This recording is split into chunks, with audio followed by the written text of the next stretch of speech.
ürəyimdən gələn bir söz var, deyir, əmoğlu, indi ha gəzirəm, tapa bilmirəm.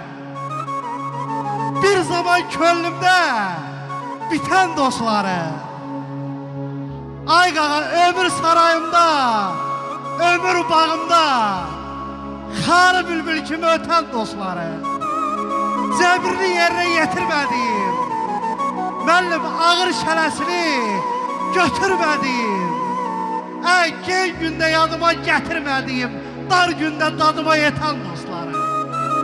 Bostan böcər, qarqanqal bitirmə bəhmən, zər axtar, zilzivil, götürmə bəhmən, itirmə, itirmə, itirmə bəhmən, itirsən taparsan, ay Fariz, bax belə, bax bu qardaşlar kimi əsl dostları, Fariz qardaşımın dostları, özləri bir gürültülü alqışlasın, eşq olsun toyumuz.